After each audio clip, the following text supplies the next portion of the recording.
Listen. It's important to just understand all of the things that the white supremacists do.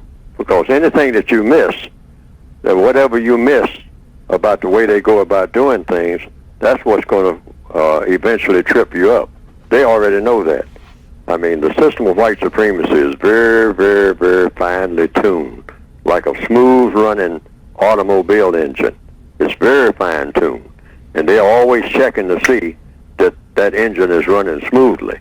If they hear any rattles or anything, I mean, they go and check on it immediately, because it's not supposed to happen. I mean, they want a smooth operation.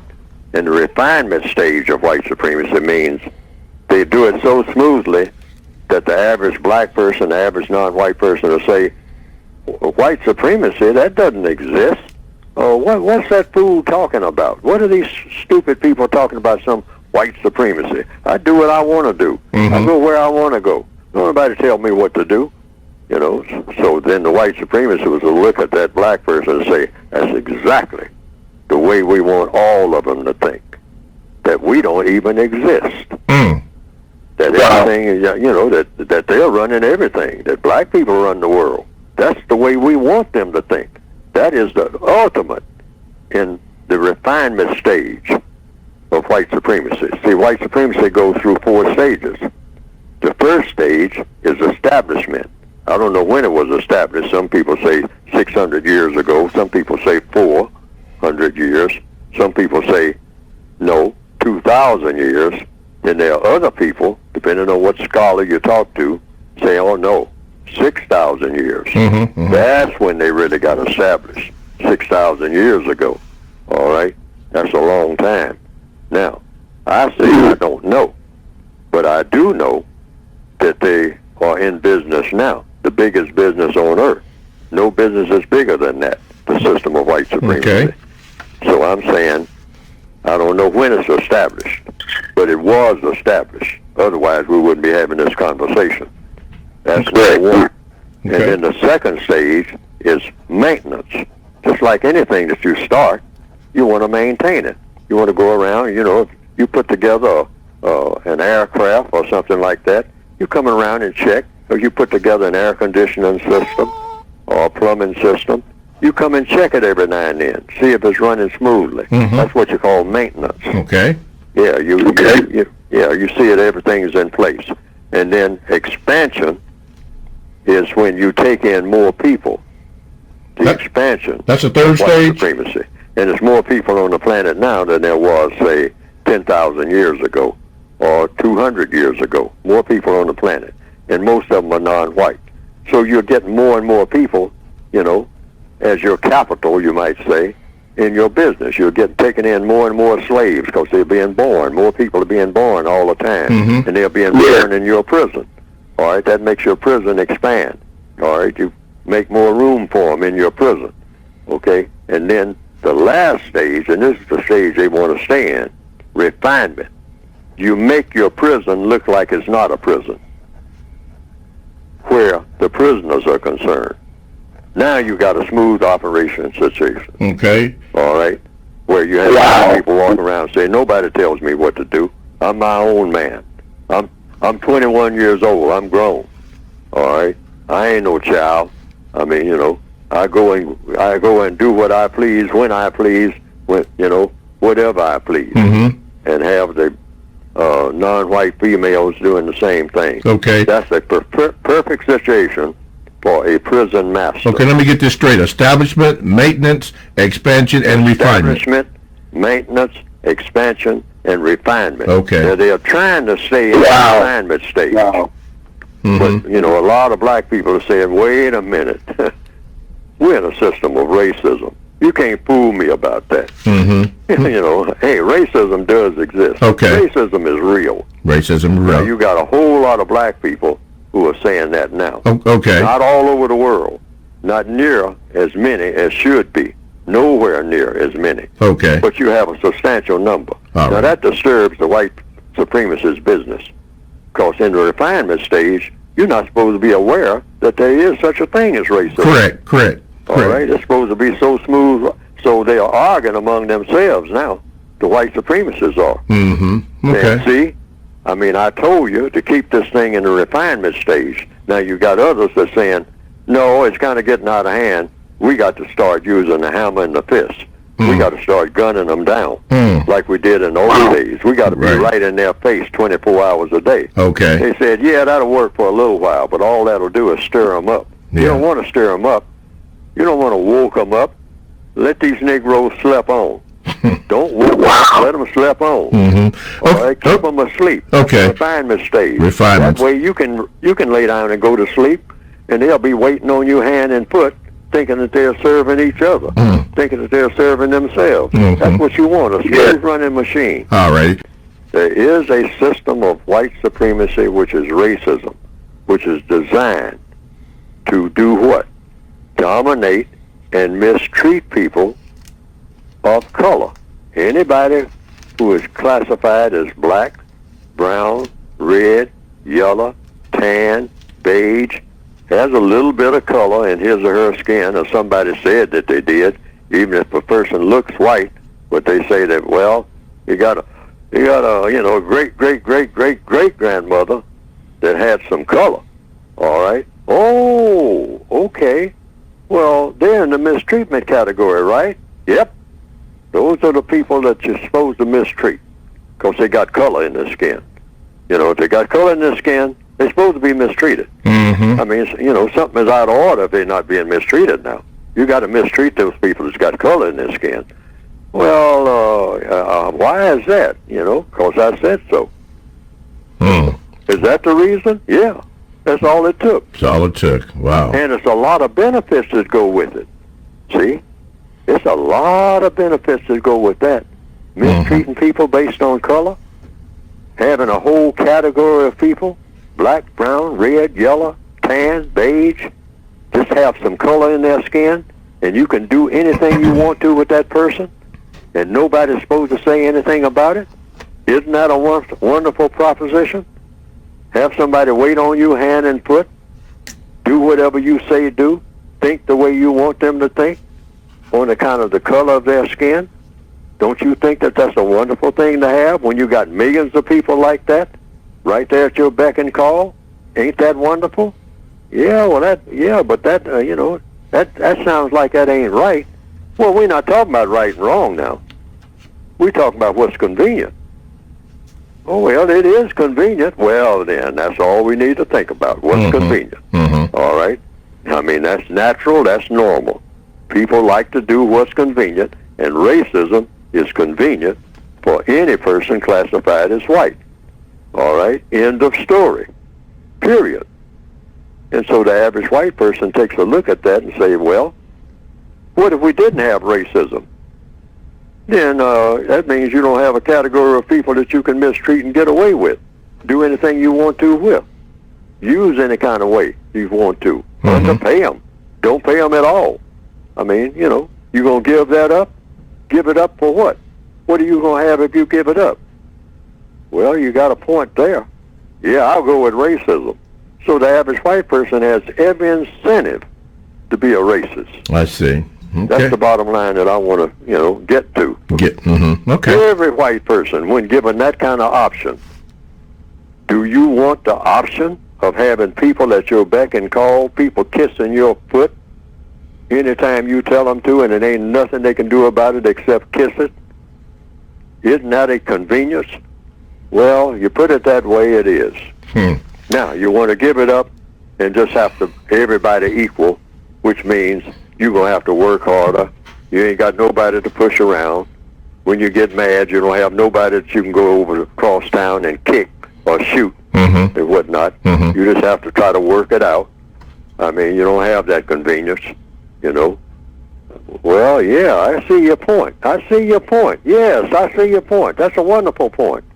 Well, I know it ain't right, but it's convenient, like you say, and we'll worry about the right later. I mean, Okay. I mean, if ever. If ever. And that's all racism is, folks. Okay. That's all it is. It's a super convenience if you're white. And so the white supremacists will run that through the computer. Well, yesterday we had 18 classifications of sexuality that we're going to spread among the black people to improve their conditions. And you say, and okay, what's the projection for next year? Well, we got 18 now. Next year, the projection is 52. 52 different types of sexuality to choose from for you black people. And you say, well, why are you doing this, sir? Well, it's going to improve things for you. You black people want to be improved, don't you? All right. Well, get on board with this. Listen to me. All right. You need to diversify your sexuality. I mean, it's something incorrect. Your sexuality is too limited. You talk about some male-female mess. I mean, well, you need to kind of branch out a little bit. I mean, all you ignorant black people all over the world talking about some male-female. I mean, are you crazy? Male with female? Are you crazy? No. Well, sir, out of all due regard, what should a male do? He's got a phallus, and the female has a vagina. Oh, well, I'll tell you what. The white anus is the new black vagina. How about that, boy? Wow. Sir, what are you saying? Yeah, that's right. And the holy grail of all sexuality, as always, all you dumb, ignorant black people, the holy grail of all sexuality is what? The white female vagina. Black female vaginas are obsolete, boy. Have you heard? And you say, no, I haven't heard that, sir. Well, you just heard it now from me. And when I speak, that's God talking, right, boy? Yeah, okay. Let's do a little backslapping here. Let's do a little high five. Wow. You like that? Get on board, all you intellectual black people. We are going to disperse sexuality into thousands of different types of sexuality if we can get you to buy into it, to get you away from what? That black male with that black female. That's what. Because Right. eventually that's what we're going to have to keep doing. We're going to have to make it real uncomfortable for that black female to be around a black male at all and having these little black offspring forever that's making problems for us that we're getting to the place we can't govern. So we got to disperse your sexuality where you will trade in all your sexuality for some fancy bling-bling around your neck, and you got no phallus at all because I cut it out like I did back in the days when I used to hang you black people up on a tree and castrate you. Now I call it not castration, I call it sexual alteration. Don't you want your sex alterated, boy? You know? Yeah. Come on in. I can alter your sex, and not only that, there's a bonus that goes with it. If you spread that word around the neighborhood, I'll give you good money. I'll put you in the movies. I'll put you on television. All right. I'll give you a spot. Racism itself is an insane proposition. You know, what is racism? White supremacy. What is white supremacy? Mistreating people or treating people like they're criminals because of color.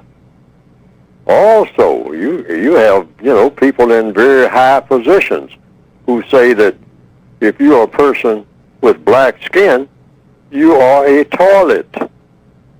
So what do you do to a toilet? The little girl is a toilet, okay, in the minds of the white supremacists. This is universal. That's what a black person is. A urinal, a toilet, a commode bowl. That's what that is walking down the street toward you. If you're white, you're taught that. That is nothing. That is something to be disdained. That's something to have off to the side somewhere. A Jiffy John, a portable toilet hidden over there in the trees. Hide that thing. That toilet. That's not anything to, that's not a shrine or anything. That's something that you hide. You don't even want people to see you going in there. All right? Okay. That's what these things that we have recognized, we call them, in order to make them feel better. We call them people, but that's not what they really are. They are less than animals. Even the animals we bring out and parade in the streets and whatnot and show off. Okay? And we'll do a few of them like that, a few of our chosen ones. But basically, when you're looking at a black person, you are looking at a commode. Walking down the street, that's what that is. And what do you do to a commode? You treat it like it's a commode. End of story. See, black people have to see themselves the way that the white supremacists see us every day when they pass us on the street. Here comes a toilet. That's what that is, a walking toilet. And if I have to relieve myself, that's the thing that I'm going to do it in. Wow. Whew. In those situations, what can we, or what do we learn, from that, or how are we supposed to interpret that? Interpret it just the way I saw it. I said it. See, when I walk down the street, I think that that's what they're thinking. Okay? But does that make it true? Exactly what they're thinking. Okay. If they're white supremacists, I shouldn't even be in existence. I'm just something that you tolerate in existence. I shouldn't even exist. I shouldn't be walking down the street taking up the sidewalk. That's why sometimes they almost walk right into you. I mean, move. My goodness. I'm a white person. Get out of my way. You're not supposed to be on this planet, Negro. What are you doing breathing? Where'd you come from? Who created you? Who would have the nerve to create something like you? I mean, who would make that kind of mistake? You're nothing but a walking mistake. My God, deliver me. But since you're here, I'll put up with you, but I ain't going to put up with you very much. That's it. That's the whole philosophy in the mind of a white supremacist. If we don't understand that, then we don't understand the world that we're in. The white supremacists, they manufacture hatred because you have to do that. And you have, if you're going to dominate people and then mistreat them based on that domination and say that these people are eligible. You do admit that the people are really people, but you say they are a breed of people who are eligible to be mistreated. So you have to teach that to your offspring systematically over a period of time. You drum that into their heads over and over again. And you even drum that into the heads of the people that you're going to mistreat. You teach them, look at yourself in the mirror. You are nothing. You are nothing. You are nothing. You are something to be despised. Anything that looks like you, including your mother and your father and your neighbors, if it looks like you and it's moving around on this planet, you should despise it. Why? Because it is worthy of being despised. Why? Because it is dark. That's why. And anything in the form of a person that has dark skin should be despised. Say amen, boy. Say amen, girl, behind what I just told you. Anything that looks like it might be, just might be, in the form of a person, but that person has dark skin. The darker, the more that person or that thing that looks like a person is supposed to be despised. And by it being despised, you let it exist, but you let it exist with the understanding that it's supposed to be mistreated. If you tell it to do something and it doesn't do it, and it begins to run away from you, you shoot it. It's It's a thing. It's even something that you can't even describe as being on the level of a dog. Because after all, I mean, a dog does have some type of proportionate something that you can value.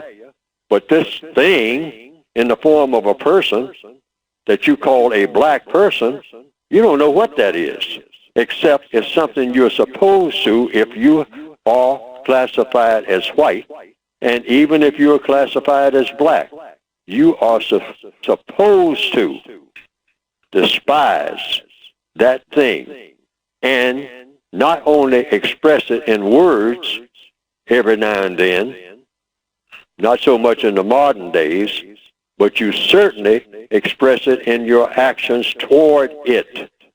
Put it last on your list of things that are supposed to be given any kind of constructive consideration. And this is the society that we're in, worldwide. And that's another thing. Stop talking about in the Northwestern Hemisphere. This is worldwide, always has been. White supremacy is everywhere. There's no place you can go where it doesn't reign supreme. That's what it means by supreme. That's everywhere, in every area of activity. Economics, they control it. If there's any people of color calling themselves having some kind of economic system that's not subject to the white supremacists, you're fooling yourself. Education, they hoard all the knowledge and have you come to them to get it. They have it set up like that. And they tell you how much of it you can get. And not only that, if you're a person of color, they tell you what you can use it for and what you better not use it for. And they got the muscle to back it up. And then that's economics, education, entertainment, labor, law, politics, religion, sex, and war. And if you have color in your skin, they dominate your movements in all of these areas of activity, truth be told. Supremacy? Yeah, do you even know what that is? Do you even know how to spell? Yeah, supremacy. S-U-P-R-E-N-C-S-Y. Supremacy. Do you know how to spell? Or are you just a bucula obtruculate?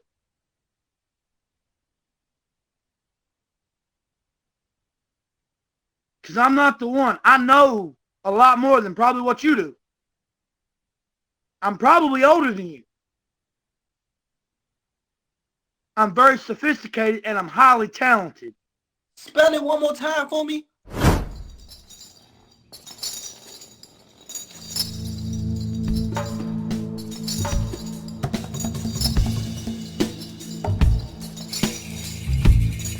I am an African, made a slave.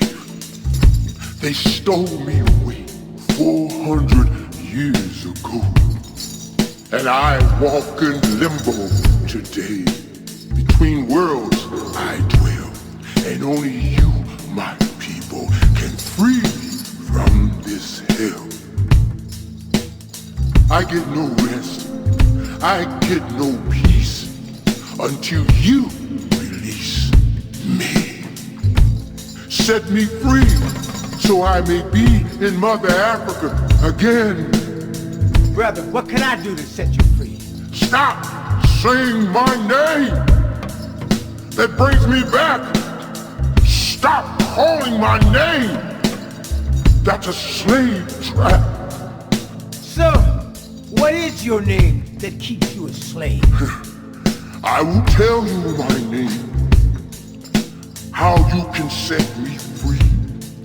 For when the last brother and sister stop using it, it will end my misery. Look, brother, if I could free you by not saying your name, I swear I would never say it again. My name is... They only call me that. Come here, nugget, do that, nugget. Beat that, nugget, nugget, die, nugget. You ask me, I speak truth. My name is Nugget. Now, what you gonna do? Wait a minute. I can stop using it, but man, I can't stop everybody else from calling your name. If that's what it's gonna take to free you. Well then, I see I am on my own. I will still have no peace. I will roam to haunt you, slaves, to a word. Hold on, folk. I ain't writing no verse for this, man. Just let me holler at them for it, man. No song. As individuals and as a people, we are at war. But the majority of my side got their eyes open wide, but still don't recognize what we fighting for. I guess that's what I'm writing for, to try to shed some light. But we've been in the darkness so long we don't know right from wrong, y'all scared to come near it. You ignore the voice in your head when you hear it. The enemy is after your spirit, but you think it's all in your mind. You'll find a lot of the reason why we behind is because the system is designed to keep our third eyes blind, but not blind in the sense that our other two eyes can't see. You just end up investing quality time in places you don't even need to be. We don't even know who we are, but the answer ain't far.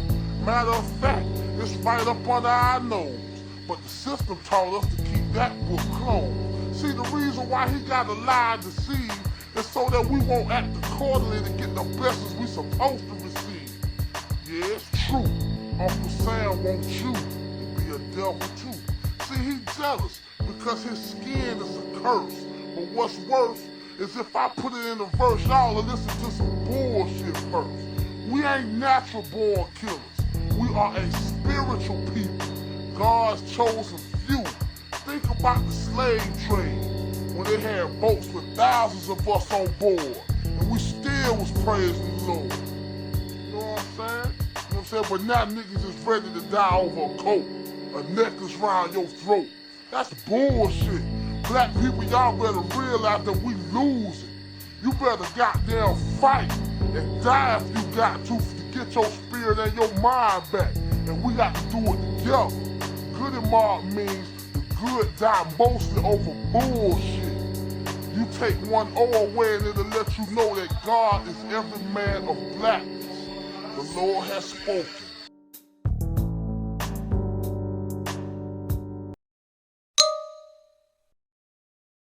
Listen. That's a directive. That's Yes. a suggestion. On page 108 of the revised expanded edition of the textbook for victims of white supremacy. Use words as scientific weapons. That's a suggestion that I made as a remedy to helping to remedy the disease of white supremacy. Use words as scientific weapons, because that's what they do. Study and use words, the definition of words, and or the production of words in such a manner as to cause the white supremacists to decide to do one of two things.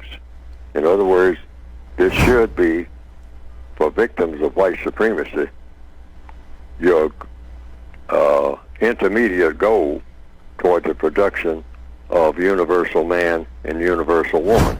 And there's two things that you set as a goal when you start out in resisting white supremacy and trying to eliminate it and replace it with justice. And that is, number one, replace white supremacy with justice between people, or kill all of the non-white people of the known universe. Now, that's what you are trying to force the white supremacists to do. Why? Because whatever you do to oppose them, if they're not going along with it, that's what they're going to do anyway. They're going to kill all the non-white people of the known universe. You want to put them in that position where they have to make that decision. Either replace the system of racism with justice. That's one thing they can do, because that's what you're trying to force them to do or persuade them to do. And the other thing, if they can't do that or don't want to do it, you force them or persuade them to actually kill all of us, the non-white people of the known universe. And it's logical, because if you're opposing something that doesn't want to be moved, you leave them with no other option. That's what you want to do. leave them with no other options. Try to narrow down the number of options that they have when you try to persuade and or force the white supremacists of this universe to stop being white supremacists. Mm-hmm. You're there. So if you're going to replace the system of white supremacy, that's number one. The logical thing that you would replace it with is a system of justice, because the system of white supremacy is a system of non-justice. Correct. It guarantees it. Now, if they don't want to do justice, then that leaves them with one other option, Which is? to kill all of the non-white people of the planet. And here's why you force them to do this, or rather, this is the suggestion that I'm making. Suppose they say, well, we're not going to do justice, so that leaves us one other option, because we're sick of you black people. We're just sick of you. We're sick of you. I mean, you're not going to do what we say, so, hey, make the rubber meet the road. I mean, now, either you fall in line and keep doing what we say do, which is be subordinate to an unjust system, or I'm going to kill all of you. So how do you respond to that type of ultimatum? You say, okay, go ahead and do it. You said you're going to do it, do it. You got the muscle to do it, like in The Godfather. Mm-hmm. Frank D'Angelo was talking to Michael Corleone and said, hey, hit us while you got the muscle, because you do have the muscle. You can kill all of the black people on this planet. You can actually kill them all. The white supremacists can do that. And all we can do is just try to run and hide and fight the best way we can, run all over the place like chickens with no heads, because we wouldn't know where to go to escape it. There's no certain place, there's no, designated place where we can flee to. That's clear of anybody who has, thought about it and given it serious thought. If you have white supremacy, they can go any place, not only on this planet, but maybe on other planets. So on this planet called Earth, if the white supremacists decide that they are going to slaughter, have a mass slaughter, set a date, actually announce it, say that, hey, find a place to run and hide, and to make it sporting, because the white supremacists love to make killing a sport. That's why they write all these murder mysteries and whatnot. That's why they entice black people to make movies about killing, okay? I mean, kill is a sport. Killing people is a sport in the system of white supremacy. It's a great form of entertainment, a massive form of entertainment. So they'll just say, let's make this entertaining, all right?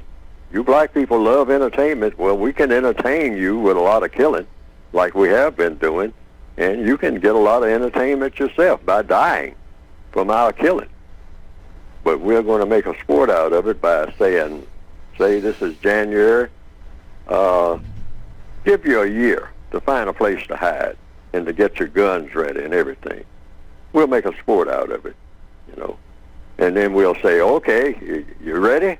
Okay, because this is January the 1st of the next year. This is kickoff time, so we're coming after you. And we're going to kill you wherever we find you.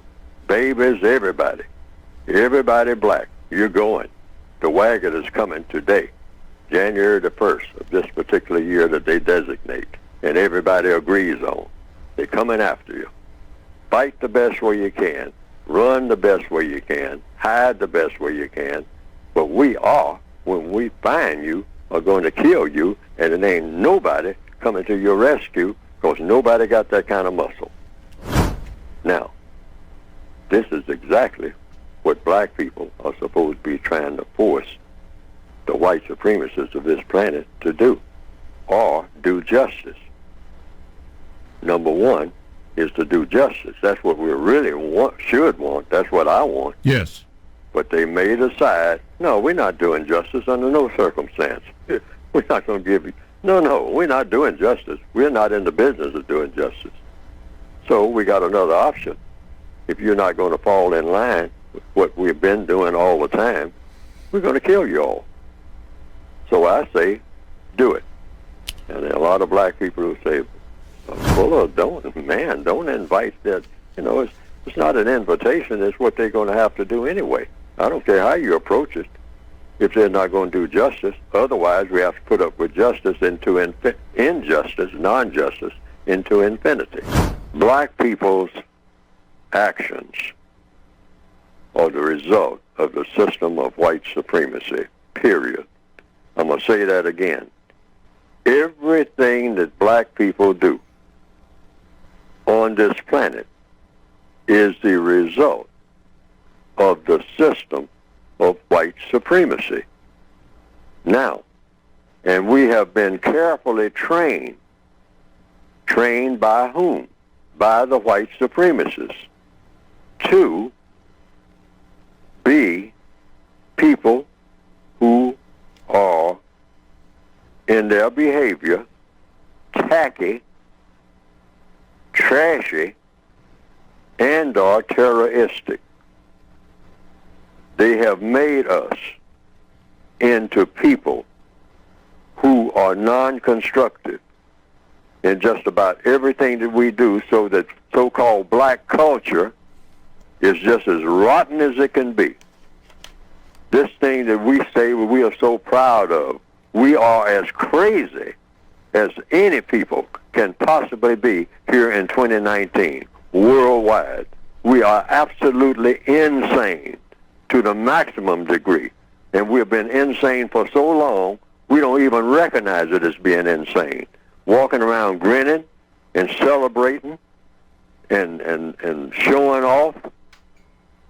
And we are nowhere near the quality of people that any people should ever be. We should try to be ultimately what? According to the code, universal man and universal woman, in tune with the best that there is, the most constructive activity in the known universe. We're nowhere near that. So all of our behavior is stupid, rotten, tragic. Even when we think that we are at our very best, it's a mess. We're just that messed up. Compared to what? Compared to the way that we ought to be. Compared to the way that all people should be. Everybody, white, non-white, nowhere near are we qualified to do any bragging about anything. That's why I say that here on the air and in the textbook and whatnot. One of the ugliest things that a black person can do is celebrate anything. We don't have anything to celebrate. We're too backward. We're completely out of it. And we don't even recognize it. But it's not our fault, because we were born in a sewer of non-constructive activity. And so all of our tattoos and hairdos, and this gets crazier and crazier. I mean, we are walking around, just a whole bunch of rotten junk, really. Compared to what? Compared to the way that we should be. Mm-hmm. The most problem-solving, advanced people that the world has ever seen. That's what we should be. Well, it comes down to action. Everything in codification is about thought, speech, and action. Now, when you come out of the hair salon, that's males and females, what do you expect the constructive result to be of what you just did when you went in there and got done what was done, and you come out? Now, what do you expect? This is something you wanted to do. See, it gets back to these four wants. Mm-hmm. The four things that pertain to wants. Yes, sir. W-A-N-T-S. All right, you wanted to go into a place called a hair salon, male or female, all right? So you went in and got done what you went in there to do. Now, when you come out and people look at you, because evidently you intend for people to look at you. That's why you did it. Oh, yes. I want people to look at me. So it comes down to one central thing. Once people look at you, what is supposed to be their constructive reaction to you doing what you did. You got this, you say you got your hair done, or your nails done, or your feet done. Whatever it is, you're trying to show off to someone who you want to do what? Look at me. Hey, y'all, look at me. Stop what y'all doing and look at me. That's really what you're saying. That's why you went in there and came out looking different from why you went in, okay? All right, see, this is pure science. Codification is about not taking no prisoners, looking at everything exactly the way that it is, and stop lying to yourself and lying to other people. No, you went in there with the intention of getting something that when you come out, you would look different from the way that you went in. Otherwise, why go in? So you came in, you came out looking different. Okay, number one, so far so good. Okay, so everybody's looking at you. Now, what do you expect the constructive result to be of all the people who stopped to take a look at this super wonder that just came out of that salon? Oh, look at that. Look at her. Look at him. Look at it. Whatever it is, whatever impression you're trying to convey, and this is real important, folks, convey to whom? Who are you doing this for? In order to attract attention, in order for what to happen as a result. Because you want something special to happen now. You didn't do all of that just for everything to just go about being the same. You want an what? Improvement over your condition. Now, who's going to provide that improvement based on how you look? That's what you should be thinking about. Black people's actions are the result of the system of white supremacy, period. It's because, see, it's just one religion that really counts, and that is the religion of white supremacy. All of the other people are tempted to practice their religion. Most people who have a religion are very, very sincere. And they prove it by their actions and whatnot, up until the time that the white supremacists step forward and say, well, now, you can practice this part of your religion. If you want to have a picnic or something like that, I don't mind that. If you want to clap your hands or you want to sing and whatnot, I don't mind that. Just help yourself. That's not bad for my business. But if I want to kill people and all like that, you better not start saying, thou shalt not kill, and then start interfering with me while I'm doing my, or I will kill you. And they have proven that they will do that. And people fear that. And they let people know. Now, you can have as many gods as you want. But when I tell you to do something, you better jump, like I'm your God. Because for all practical purposes, I am. Now, you might have a God in heaven, but I'm the one who rules you on this planet. So you can sing about after you're dead all you want to. Just don't mess with me while we're both walking around on the same planet. Because this is my planet. You don't own none of it. And you don't have anybody anywhere in the spiritual world or the material world that can help you when I get on your case.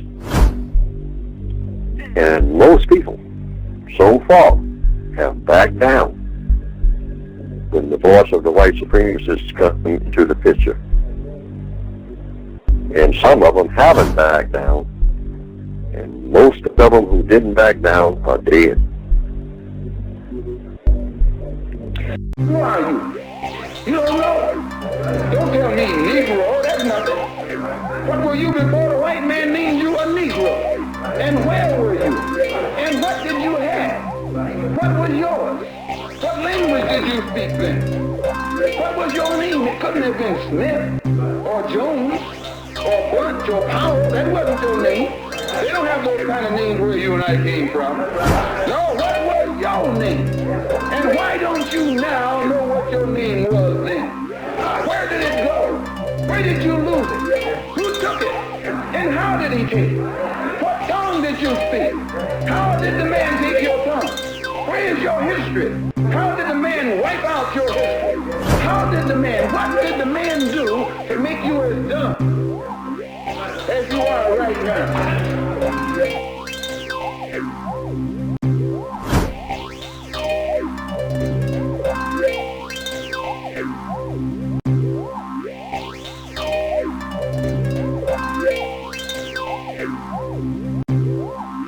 So-called men, you black males who want to go from boy to man, if you keep insisting on that, I'll make a deal with you.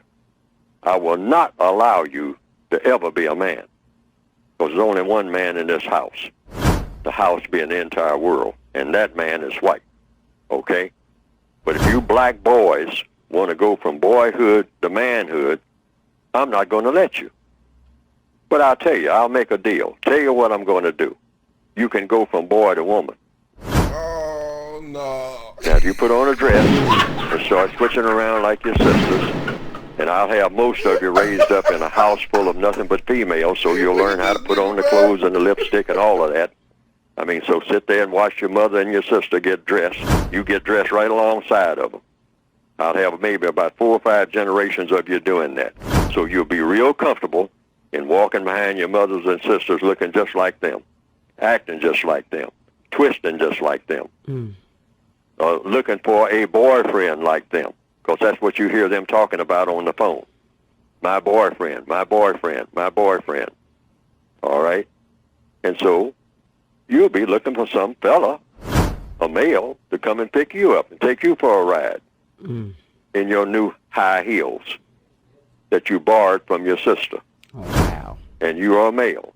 The white supremacists are very scientific in what they do. So they got a lot of us hooked at an early age. And, you know, we all already know about the choirs in the church and all like that, see, and what all that's about. So they finance all of this. They support all of this. A couple of young white guys will move into the neighborhood, you might say, move across the street, right across from a black church. And they, you know, they move in and they are, you know, collegiate types. And they come over to the black church and they say, we would like to help you with your youth program. All right? And they got the money. I mean, and they know how to do things. They have talent.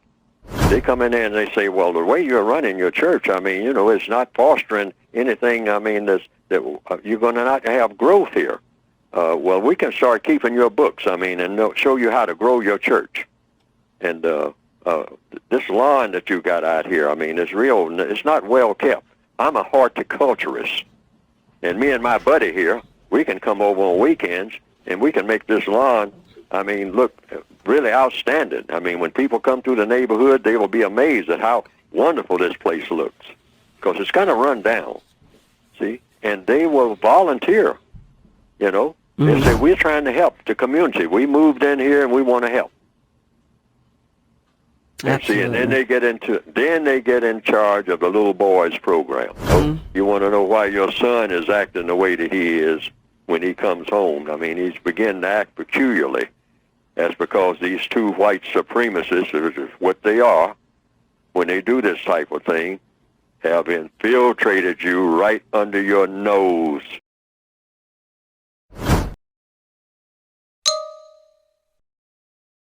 Listen. Take a look around. The majority of the youth roam the streets, dealing in drugs, sex, and violence, thinking these things have no real effect on life. Crimes without real punishment. An uncaring, unfeeling generation without knowledge of self. This is the future of our nation, the future of our people. Do you think hatred and evil will go unpunished? The world is now feeling the heat from flames it has kept burning since the beginning of civilization. You represent that fire. You and I are just a small part of God's plan. The evil men of this world have applied every method possible to deceive its occupants, and each time with greater success than anticipated. Without truth, nothing is sacred. The lie, that's what the devil is all about. The truth is, We all play a grave role in our own destruction.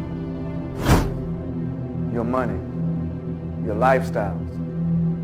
They use what you fear against you. Your fear of death, your fear of imprisonment. Where in this world is anyone safe from death? You see the lies you've been told? The path you take is not your own. Brother, help me. Help me to do what's right. Help me to stop the slaughter of our children. Help me to put an end to the disrespect and the dishonor of our most valuable resource, the black woman. Help me to put an end to the destruction of the young mind through the use of drugs, alcohol. Help me to build up a population of great thinkers, people who create change through thoughtfulness and spirituality. Will you choose that truth? Will you? Will you choose the light over the darkness?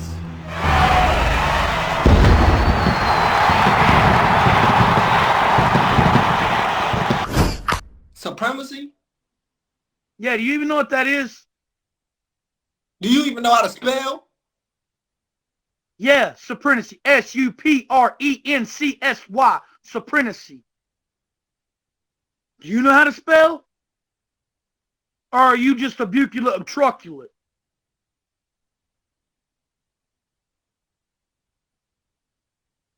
Because I'm not the one. I know a lot more than probably what you do. I'm probably older than you. I'm very sophisticated and I'm highly talented. Spell it one more time for me.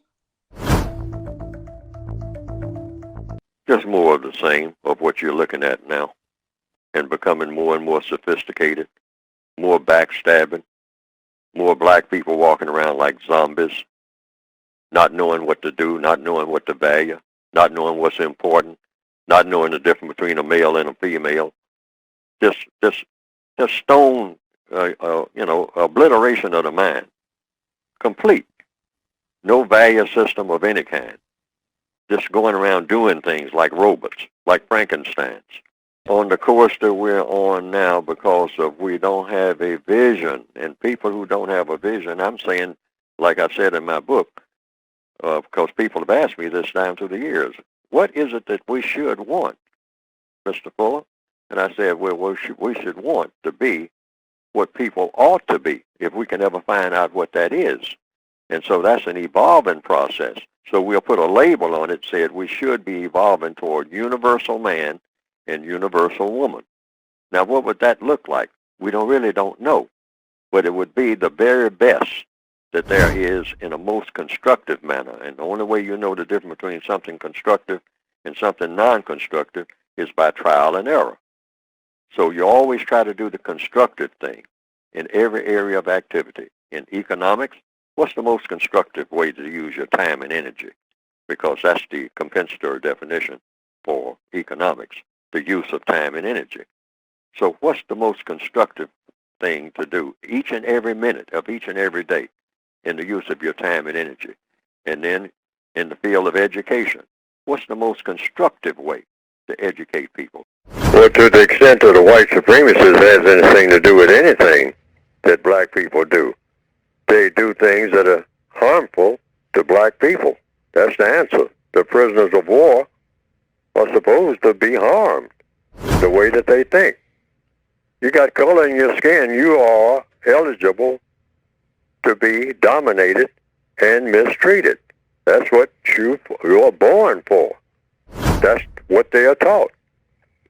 I mean, it's not even personal. It's just built into the system of government, world government, that if a person has color in his or her skin, in every area of activity, find a way, if you're white, if you're classified as white, have been, quote, unquote, fortunate enough to have been born white, part of your duties, one of your main duties, is to walk around on the face of this earth, and if you encounter, either deliberately or just incidentally, people of color, particularly people classified as black, as the non-white people, you are automatically supposed to think of a way, regardless of whatever else you're thinking about.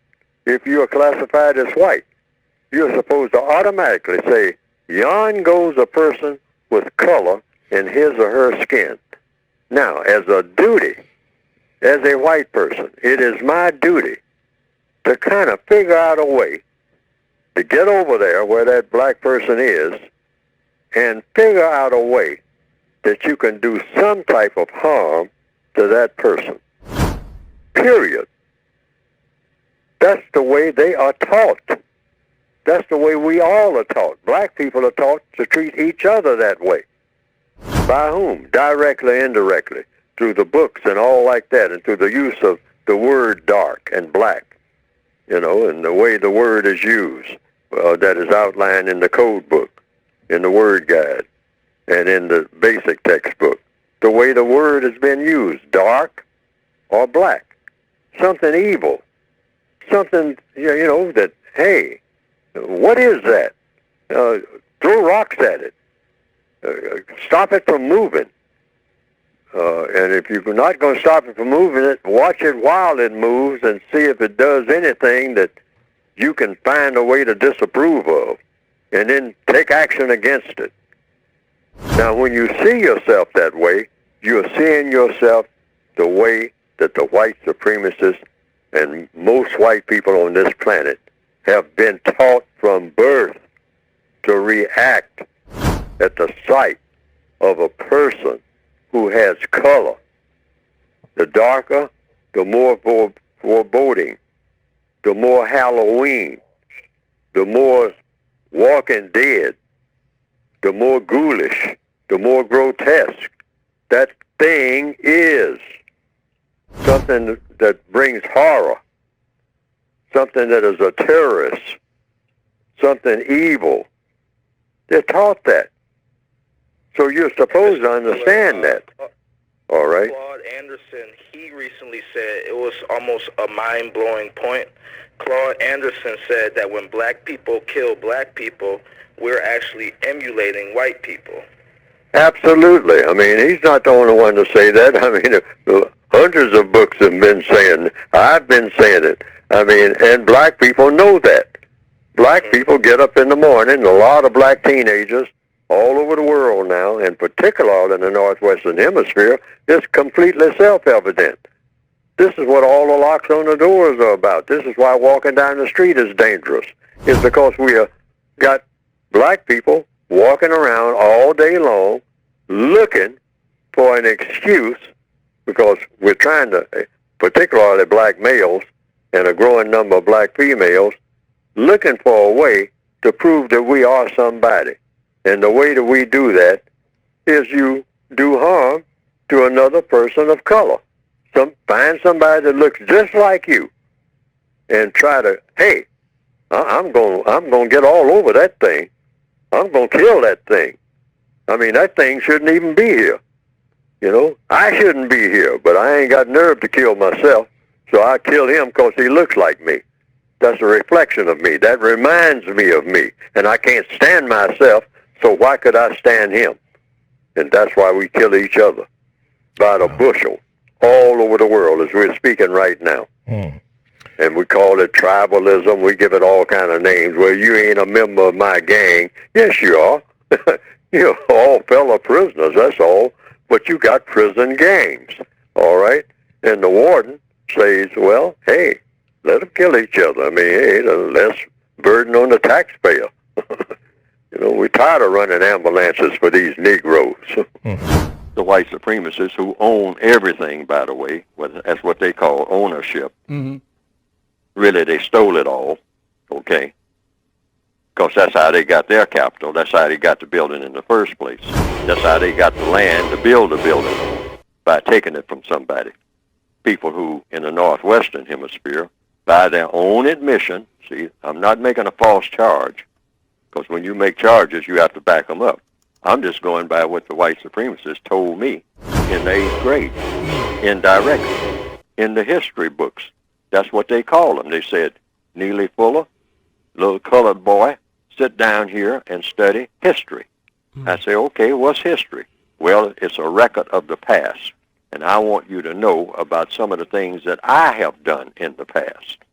And what I have done is that I took a whole lot of land from some people that I considered simple-minded, ignorant, backward, and made it my land. I killed them. I killed their children. I killed their grandmothers. I killed them. And I forced them on little portions of land that I call reservations. I'll reserve a portion of what I took from you for you, and even on that land, you're not going to be able to do anything except what I say do, which is mostly stay drunk all the time. And that's my history, and I'm proud of it. And I want this little colored boy that I've dragged his ancestors over here to do the work on the land that I took. And I want him to learn it. I was born on a slave ship. Me, personally. The slave ship is the entire planet. That's the way you look at it. Because they have taken over the minds and bodies of the people on the planet. The white supremacists are the most powerful people on the planet. So the most powerful people are the people you have to look to get whatever it is you want, whether you think you're doing that or not. But there are many what you call, quote unquote, proud black people who have that short-sighted vision who do not see that. They say that I got this, I went to this university and I studied and I got this. Who set up the university, sir? Or ma'am? I mean, stop and think about what you're saying when you talk about your great degrees that plaster your walls. Well, stop and think about who gave you those degrees of knowledge. Now, they call it degrees, meaning I'm not giving you the whole thing. I'm giving you a degree. I'm not giving you 360.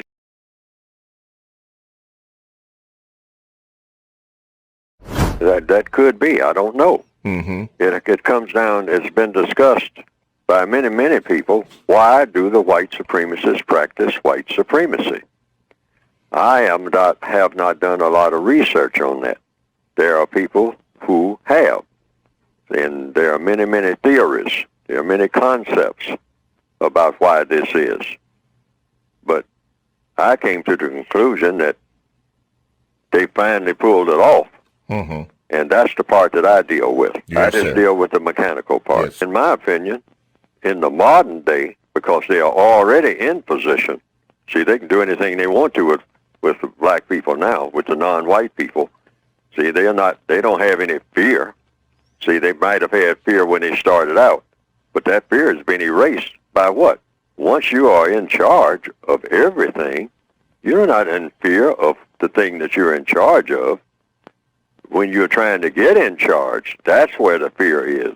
Once you solidify it, now they are on a roll. So what they do now is what? Bask in the glory of what they are doing.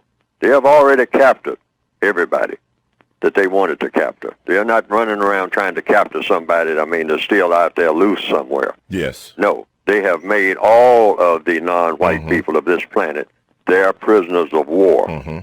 So when you are totally in charge of your prisoners of war, you're really not afraid of your prisoners of war when you can exterminate all of them. See what I mean? That's the logic. The logic says that.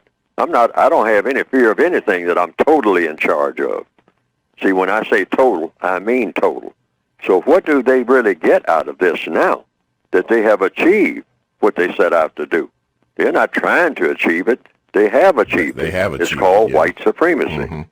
It's fun, and it's glory, and it's material gain. All righty. Those three things, that's what they get out of it. Fun, glory, and material gain. And if you just watch how they go about doing things, they enjoy. When they gun some black person down, that's fun. It's like chasing foxes. Run, black person, run. Oh, boy. I want you to run. Oh, you think you can run away from me? You can't run far enough are fast enough to find anything to step on, little black fella. They control everything. I control this entire world. Where are you going to when you run from me? When I control every place that you're going to, including up under your grandmother's porch. You can't get away from me if I really want you. So I just let you run down the street, and then I shoot you, and and so what? Yeah, I'm in charge. The usual suspects, the white supremacists. The white supremacists have to come up with ways of having people, their subjects, tame at all times, just like you tame animals, or you train animals to be tame when you're around, and to go crazy when you're not around, and turn on each other, like dog fights. And that's what black people do in all the cities. You can see that.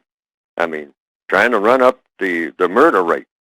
Black people wake up in the morning and stick, young black males put their 9mm, down in their sock and around their waistband, and have one down in their cargo pants. Might have 3 guns, okay? And they feel powerful enough to do what? To make trouble for themselves, and certainly to make havoc with other people that look exactly like them. All of the boys that they went to school with and all like that, hunting each other down. This is their full-time job. In order to do what? Shoot at each other. Why? Because somebody put that in a video game and it looked cool. Not stopping to think, now is this the most constructive activity I can contribute to my 17 years of existence on this planet? My 34 years of existence on this planet?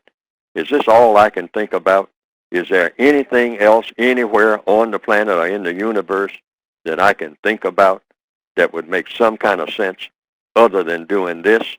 And then the females going around finger popping and chewing gum and looking wide-eyed and bumping into things, and then,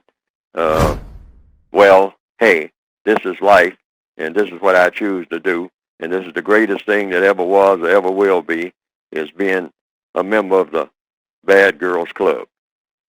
So, what is this all about? It's all according to the white supremacist plan. That's what it's all about. And it's supposed to be what? Falling under the category of what? Non-constructive activity. And then the white supremacists, who are not engaged in overall in constructive activity, because everything they do is just about dominating and mistreating people based on color. That's their whole reason for breathing. If black people look like they're getting to the place they don't much like cocaine, we'll come up with something else.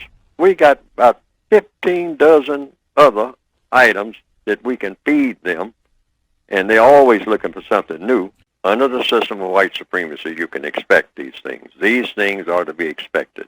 Now, you can expect when they start out, to the extent that the white supremacist has anything to do with it. See, I can't say, according to the code, I cannot say that the Virginia or the North Carolina legislature and the people who are doing this by name, I can't name the people who are doing this and call them racist. I will say that if it has anything to do with non-white people that is detrimental, then whomever the racists are, even if they're on the moon, they are to blame if it is somehow detrimental. If it's somehow non-constructive, you always blame the white supremacists for anything that happens in the system of white supremacy that shouldn't happen.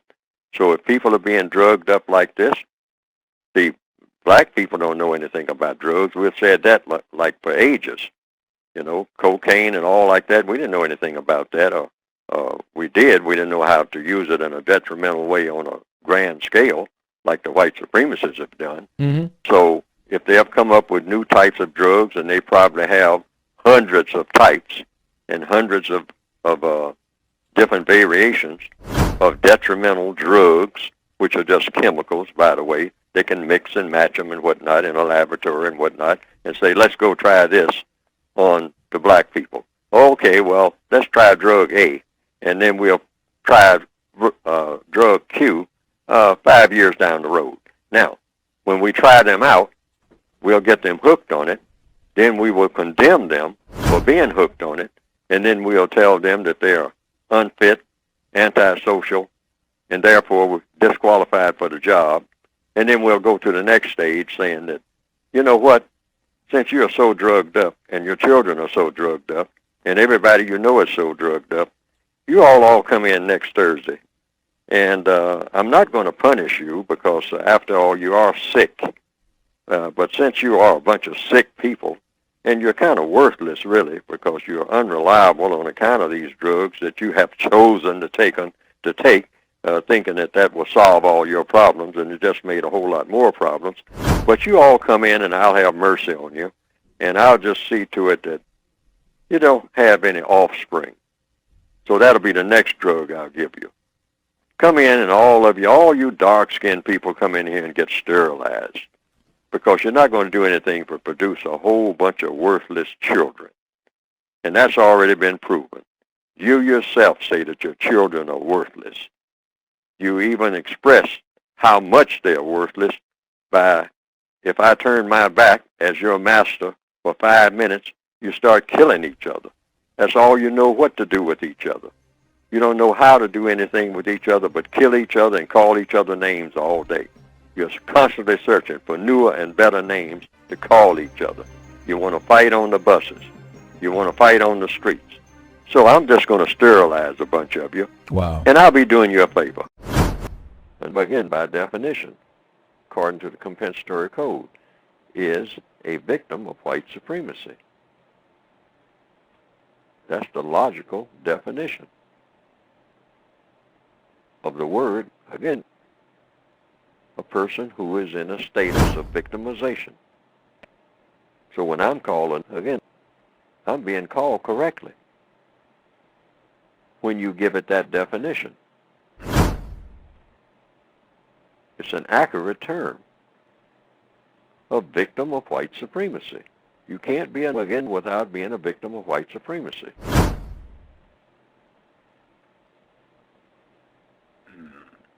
That's the only logical definition.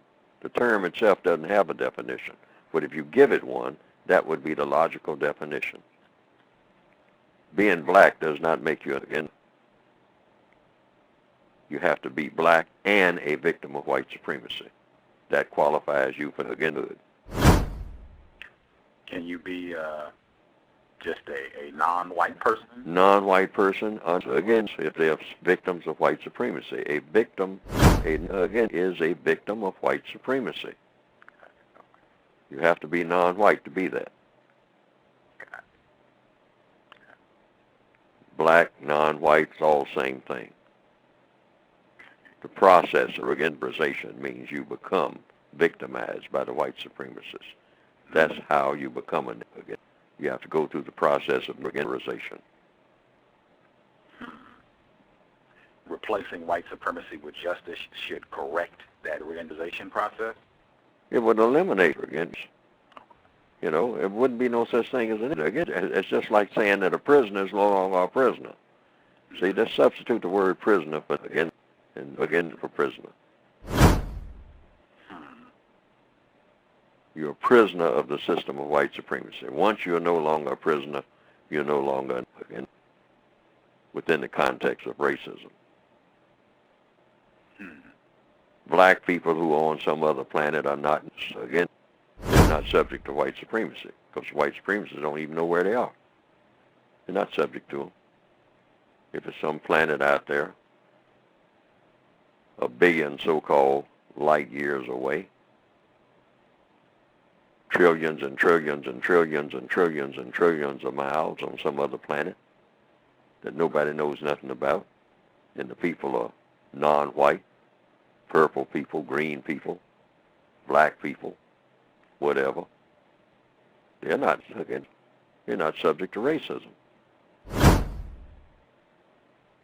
You have to be subject to racism to be, again, racism in the form of white supremacy. That's the purest definition you can get for the word. Otherwise, the word is meaningless. It has no meaning except within that context. Actually, black people shouldn't get angry when a white person calls them that. Why is That's a that? very functional definition, because all they are doing is acknowledging that they are mistreating you. But we have to give it that definition. The reason the word itself has such potency and has lasted so long is because it doesn't have a definition at all. And you can make up any word and then call somebody by that name, the word that you are using. And it will make the person angry if the word does not have a definition. Just put together any combination of letters and make a new word, and then go around calling somebody that consistently. You can drive the person crazy if you don't give the word a definition. That's all you have to do. That's the one thing you don't do. Don't give the word a definition, but always apply the word to that person. Just on an experiment, you can do that. You can do that on a job, around people that you know. Just pick out one person and call that person that name. A name that you never heard before, a name that the person never heard before. But you say it applies to that person, but you don't give it a definition. You don't say it means the same as a goat, or the same as a monkey, or the same as a rabbit, or the same as the sky or a tree. It has no definition at all.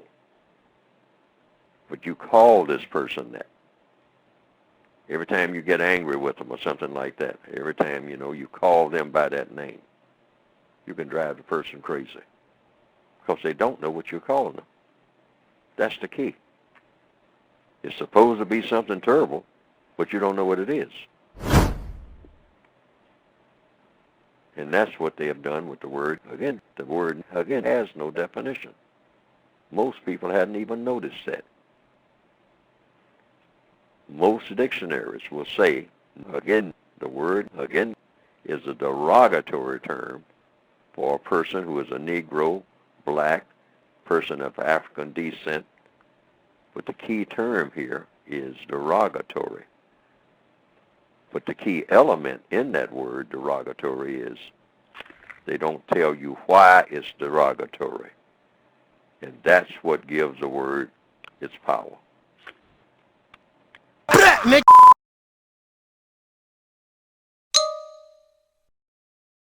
Listen.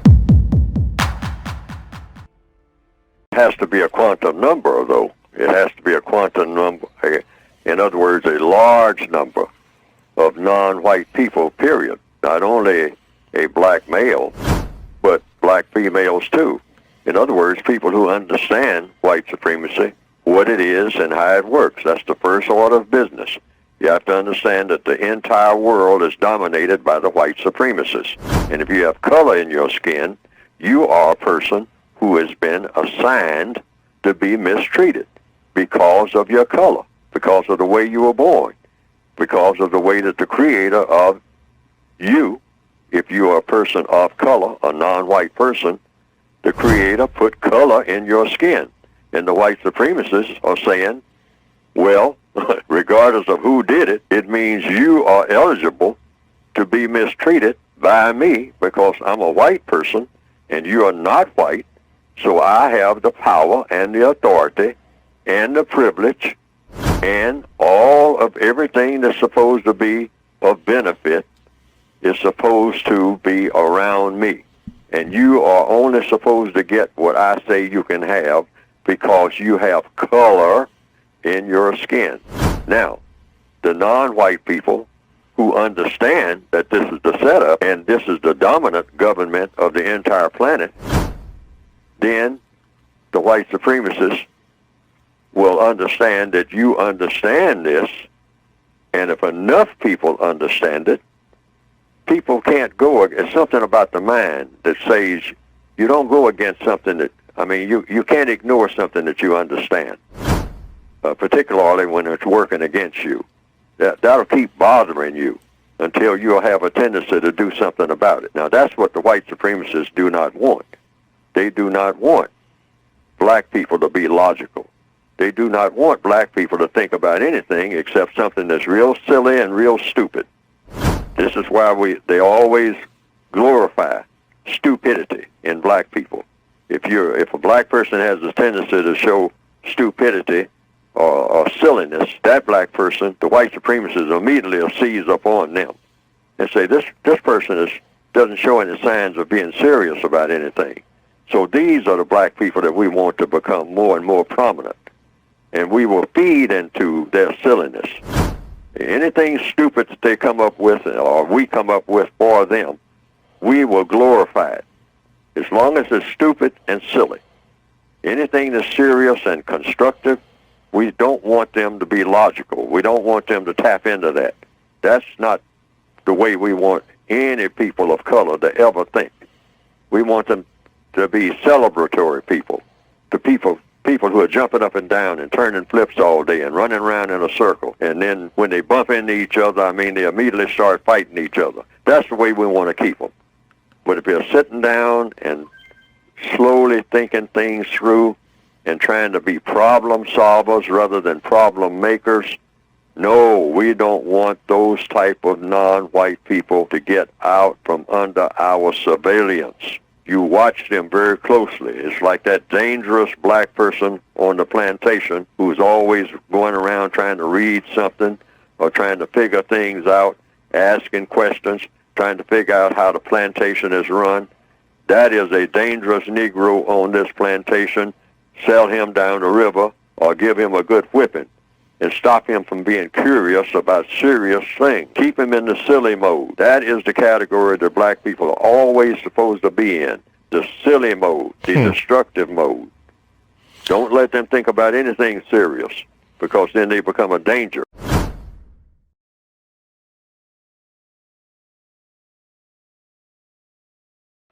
What's wrong with variety? What's wrong with diversity?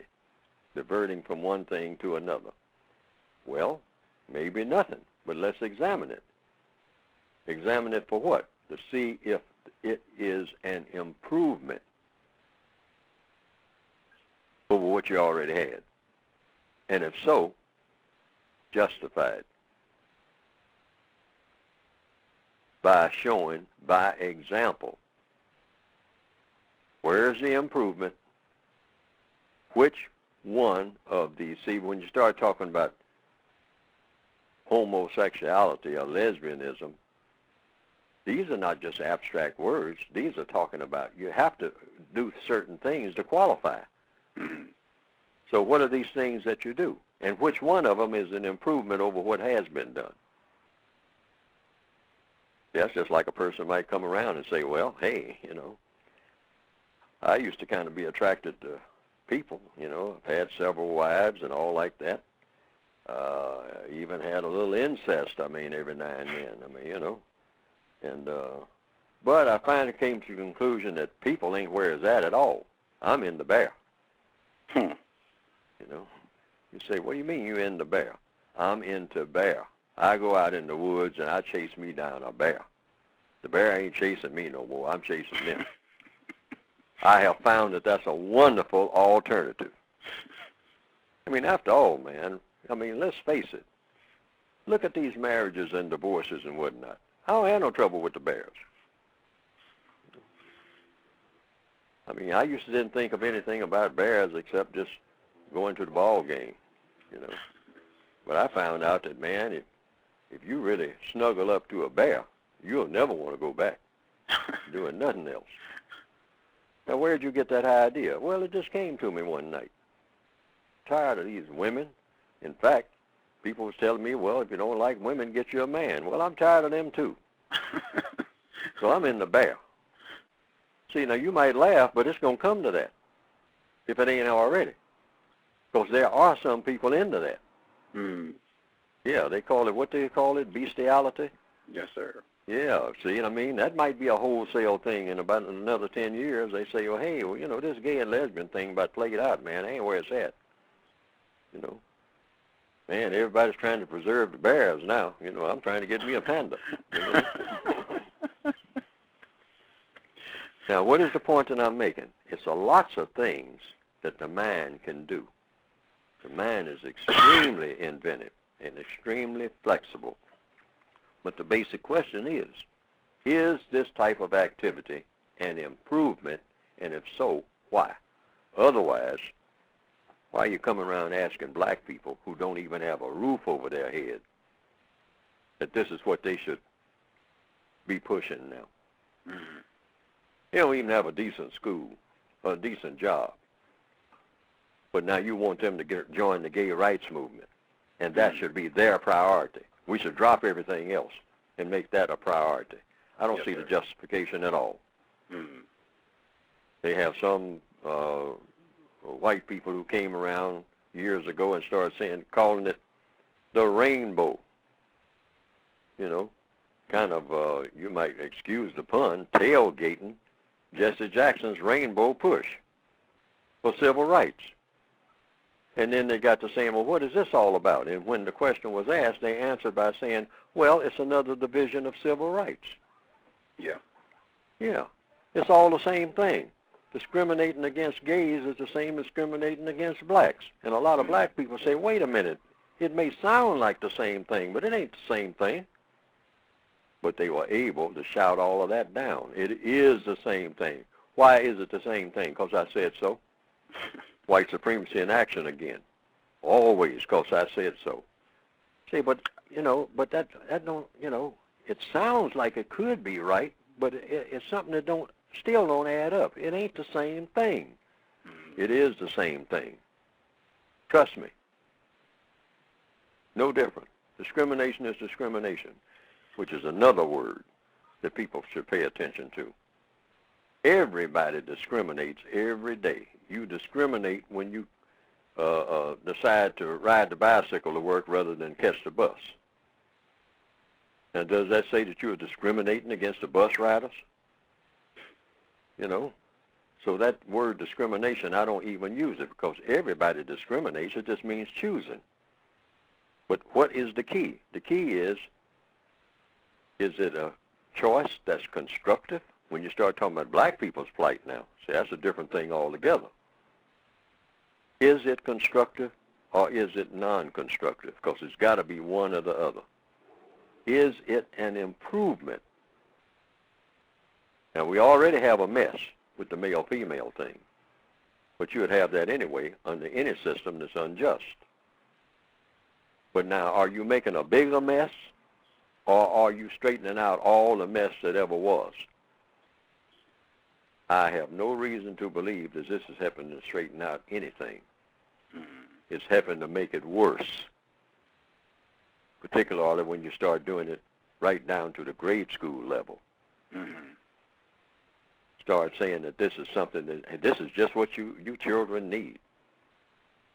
You're 7 years old, and this is what I need? I don't even know what sex is yet. Now you're telling me about alternatives to sex. Well, let's start out so that your mind will get straight. Now, Jane has 2 mommies, thinking about getting 3. Now, what benefit is this to Jane? Well, she learns diversity at an early age. Diverting from what to what in order to do what? Oh, well, we'll know when we get there. Don't ask so many questions. Oh, no. I got a lot of questions. You know, show me how this is a what? Improvement. Which one of these acts? See? Well, you know, being gay. Don't you understand what being gay used to mean? Being happy. I mean, you know, but that ain't what it means, I don't think, when you say it. So you're talking about acts. Show me by demonstration the very act that you're talking about that's going to be an improvement. And then show me, tell me in words how this is a great improvement. Tell me, you know. First, do the act with me looking at you. And then after you finish the act, you'll say, now that's act 1 of being gay. You ain't gay unless you do this. See, you know, there's several things you can do to qualify for being gay. So you got to have qualifications. Otherwise, what's the difference between you and everybody else? If you don't do something different. So you got to do something. So whatever that difference is, you do it. then you get before, come to the blackboard with the pointer and whatnot, and you say, now, number one, this is an improvement over whatever it is you all are doing out there. It's not just an alternative. And I'm telling you this because you should be on board for supporting Act number 1, which I just demonstrated to you. This is what you actually ask people to do. See, in other words, stop just talking in circles and whatnot and talking in innuendo. Get the crowd there to come and take their seats respectfully, and then march down the aisle and come up to the podium and have your bed up there or whatever it is you're supposed to have, and do what it is that you say that everybody should be taking an interest in and supporting. And then as you do it, you can turn around and face the crowd every now and then. Just take a little break. Say, now you saw what we just did.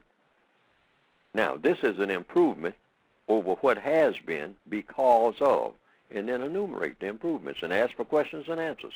Because if I'm in the audience, I'm going to say, now, how is that an improvement? I just saw what you did from start to finish. I sat here and watched it for 15 minutes until you completed it. Didn't say a word. Now I want you to tell me how that's an improvement over what? I think that what I'll hear is silence. But I don't know. See, because they never get that far. They just go around and say, support us. And if you don't support us, oh, you're some kind of demon. You're some kind of anti-something. No, just explain what you're doing. I mean, like the chief. I don't know about that fire water. How is that going to improve me? How is that going to be an improvement over water? Say, well, didn't you get a little buzz when you, yeah, I got the little buzz and all like that, but is it an improvement? Say, well, didn't the mountains look like you saw 2 of them instead of 1? Wouldn't you like to have an extra mountain? Well, an extra mountain might help, but that's not really what I was looking at. I thought I was. Well, Chief, that's what whiskey does. It makes you drunk. Well, is being drunk an improvement over being sober? Well, if you work at it, see how they talk? And they do the same thing with sex.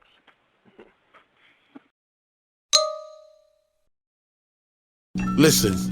Depend on what frame of reference we use when we say reparations. Reparations means to repair damage that's been done. Now, we have been damaged all the way, not just in some things, not just in lack of some money. Money won't do it for us. And if the white supremacists, that's the first thing black people think about because we've had so little of it. So when we think of reparations, we think of everybody lining up on a golden day, and everybody's going to get a check with their name on it, and then, hallelujah, party time, barbecue time, limousine time, okay. The booty shaking all over the place, all right?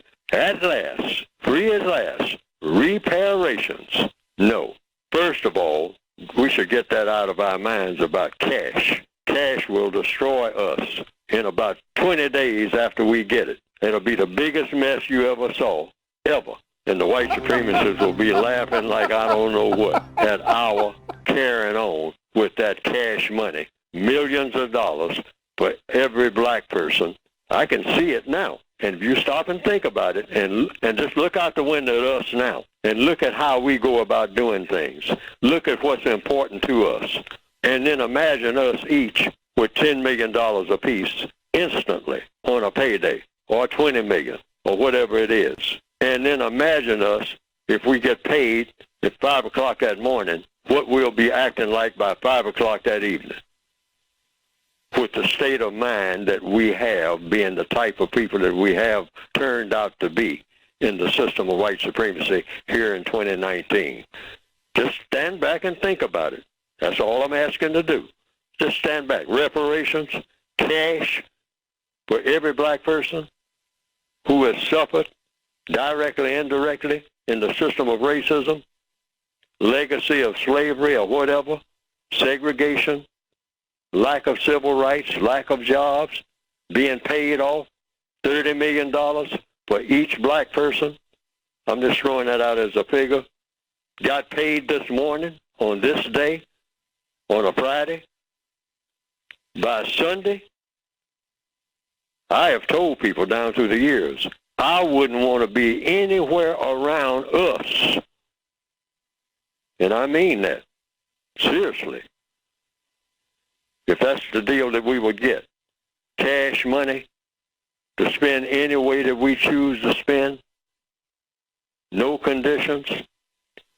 So, what do you say about reparations, Fuller? You know, so codification is not about talking about how things are or how things could be in a terrible way. What would reparations be? We're talking about a generational thing, mainly the big poor. It would be education, start with, because people who don't have any sense ain't got no business with no money. Number one, all right? Education, a lot of it, tons of it. That would be the first thing in reparations. Get your mind straight. Because we're thinking long range here, not any one-shot deal. That ain't going nowhere. The white supremacists have every dime of that money back and then tell every black person, you've been paid off. Now get out, find another planet to go to, because this one is mine. I paid you all off. So if you didn't know what to do with your money, that's on you, because we got it all back by 5 o'clock the next evening with some of you. Every cent of it we got back, because you immediately went out talking about you want a white chauffeur in your 15 limousines that you're going to buy. We know that. We pretended we don't know that, but we know how we are. Slaughtering each other. I'll kill a blankety blank. That's how we'll talk, and pay for him. I can see it now. So what do? No. We need an education program that's solid, the best in the world, and it needs to be generational, guaranteed education. First-class education in everything that matters, not the scrap education that we're getting now. Education is 100% constructive. Nothing non-constructive anywhere in it. Everything in it constructive. All right. And health care, that goes along with education. Okay? You want guaranteed. Guaranteed. And transportation and housing. I call it the big four. Education, health care, housing, transportation. Generational. Spread out. And don't just give us a house without a break on certain things. See, because we don't have discipline. We haven't been taught discipline. We've never had to be disciplined, except somebody hitting us over the head. That's what we associate with discipline. But we need self-discipline, which we don't have, which means if you give a black person a house, okay, that's helping to repair, because we've been denied housing for so long. But you have to put a break on that. You have to tell every black person, you can never sell this house. You can trade it, but you can never sell it. You can trade it for another house in another place. You can do that, maybe 3 or 4 times. But and then there's a limit, because we got to be reasonable about it if we're talking about real reparations.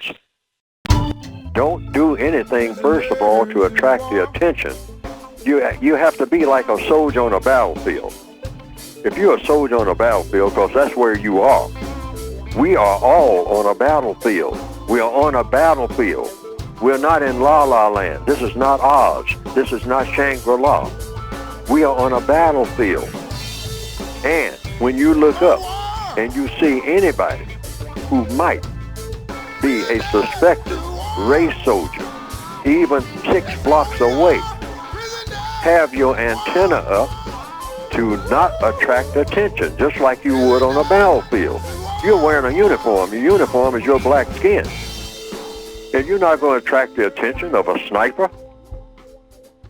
I mean, you know, there's an enemy soldier over there in the bushes somewhere waiting on somebody like you to come along. Look at it just that way. Yes. Don't do anything to attract attention, because that sniper is going to do what a sniper does. If anybody's been in the Army or seen movies about the Army, a sniper does what a sniper does. He takes your head off. Yes. No question. So you got to think like that.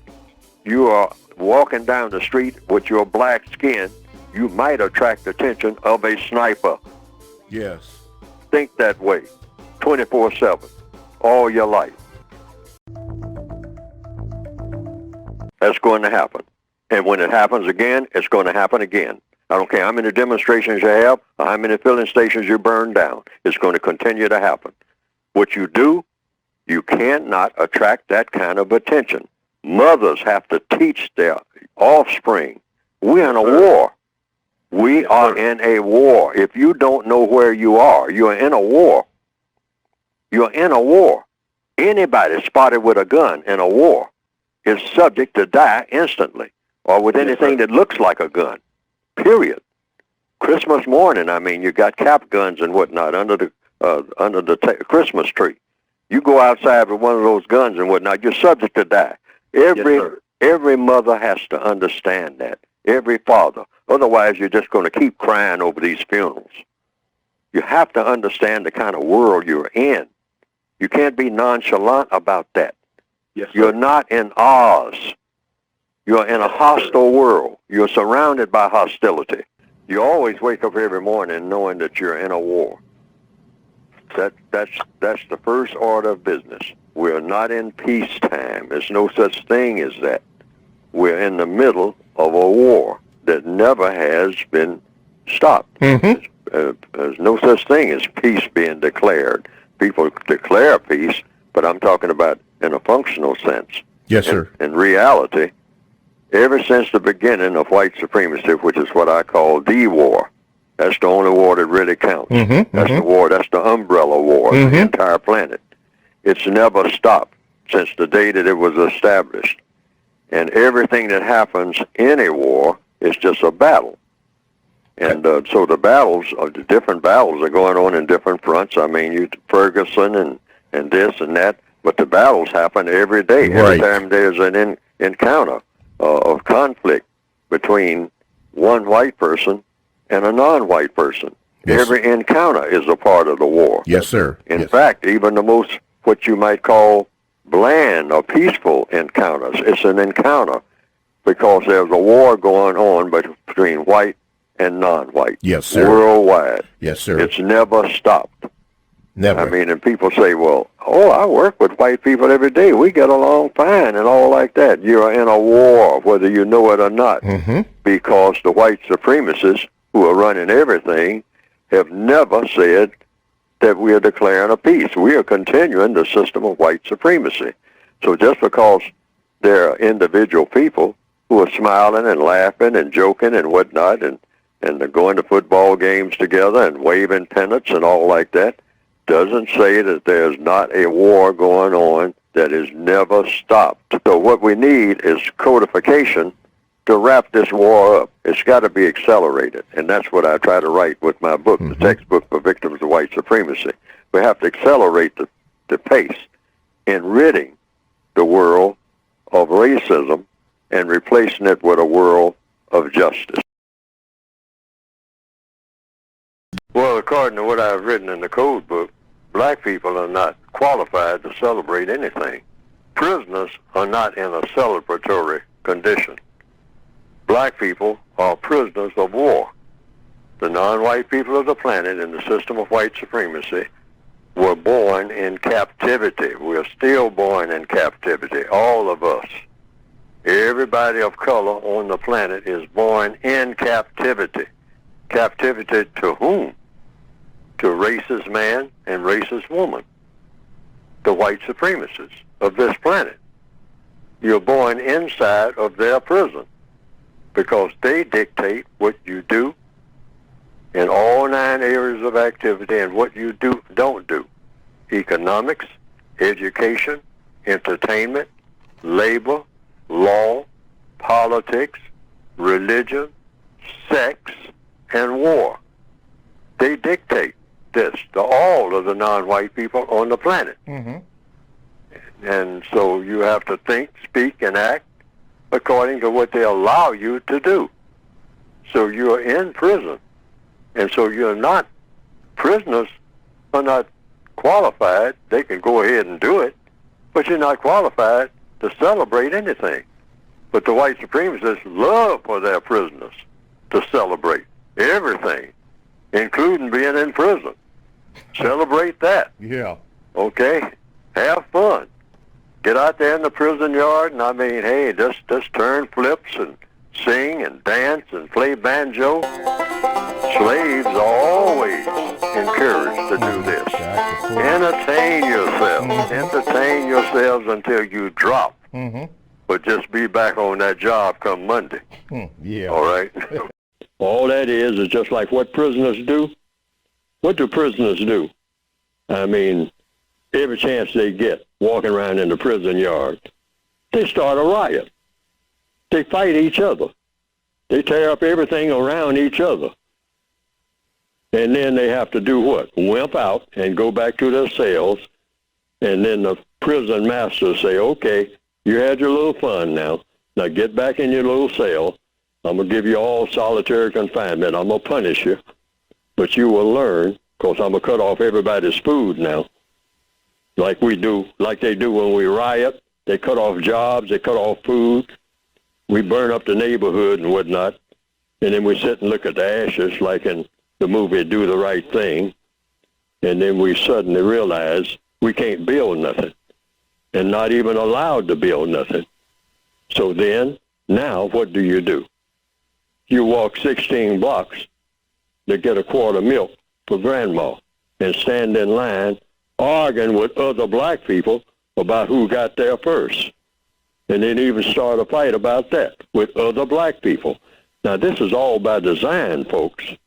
The white supremacists know what we are going to do before we do it. Why? Because they have plans for every black person on this planet. And they make plans 10, 15, 50 years ahead. And black people don't have a plan for what they're going to do in the next 2 weeks. And that's the truth. We have to be true, tell ourselves the truth. Because you can't straighten out anything without telling yourself the truth about your own flaws and your own weaknesses. And be able to admit that when somebody is stronger than you or smarter than you, that you've been beaten down and you've been outsmarted. And so far, that is the plight of black people worldwide, not just in South Side and West Side Chicago, but everywhere in the world. Johannesburg, Brazil, you name it. Anywhere you find people of color. And the darker they are, the more oppressed they are. And the more they are prone to turn on each other. Why? That's logical. I mean, you're in the prison yard. There's nobody in the prison yard but other prisoners. You're on the slave ship. There's nobody on the slave ship below deck but other slaves. So what do? You start a fight. All people do that. White people would do that if just a bunch of them on a boxcar heading to the death camp. And then the food runs out. What else are they going to do?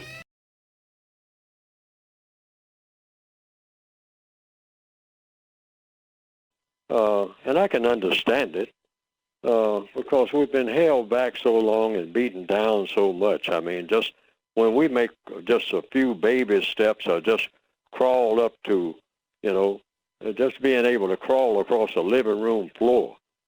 I mean, we are just so proud because we have had so little to be proud of. But that's no reason to not be mathematical. Whatever created the universe wants us to tap into the logic that comes with the universe. And then we can just zip ahead. I mean, we can step lively. I mean, not slogging along and struggling and dragging. I mean, like it's going to take us forever just to go from the front door to the back door of a house. I mean, when the whole world is on the move, going all over the universe, and we can't even get to the bus stop without saying that's a real chore. I mean, And you know, people just look at us and say, what kind of example is that for anybody to follow? We don't even want to pay attention to each other because we're such poor examples. And poor examples come from just what? Poor thinking. Everything starts with a thought. Our thoughts are too small, much too small. I mean, just trying to impress each other and do nothing else in life but, well, I impressed about, 15 or 20 black people, sometime this year, my buddies, and they feel proud of me, and boy, do I feel good. When the white supremacists look at that and say, have you been to the bottom of the ocean? Do you know what's there? Well, I have. Do you go into outer space and back? Well, I have. Do you know where everything is under a place called the Congo? All of the minerals there? Well, I do. And I haven't even gotten started. And you are bragging about something that you bought or stole in a store, in a hood, and walking around with some shoes on with some white person's name on it and bragging about what you got. And you think that that is the end of life, that you have now done everything that there is to do in life on account of you got some $600 shoes that you never had on before. Now that is the literal definition in the minds of the white supremacists of the N-word. That's what that is that you're looking at. That's what you call that type of thinking. And every white person looking at his offspring, his white child will say it. And that is what you don't ever want to be, is one of those creatures that walk around thinking like that. You don't ever want to think at that level. And they're telling their offspring that when they're about 6 years old. So when they get to be about 30, they are taking the place of their elders and running the entire universe like they have continued to do like forever. But I'm not talking about all white people. I'm talking about the white supremacists, whom black people right this minute all over the world are trying to say, I got to get out of here and find out which way the white people went so I can be around some people that got some sense. Because I can't stand being around these people that I was raised up with, because we ain't about nothing and ain't trying to be about nothing except just feeding off of each other and then getting mad about that. Can't stand ourselves and can't stand nobody that looks like us, truth be told.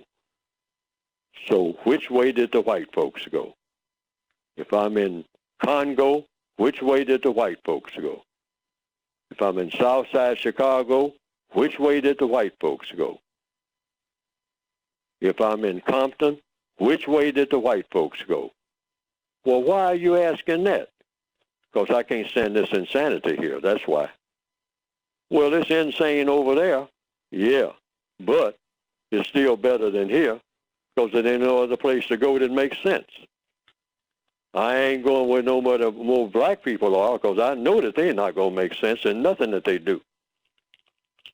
You don't see black people clamoring to go nowhere on this planet where there are other black people, except where those black people, those other black people, are in contact with some white people who know how to get things done in an orchestrated, codified manner.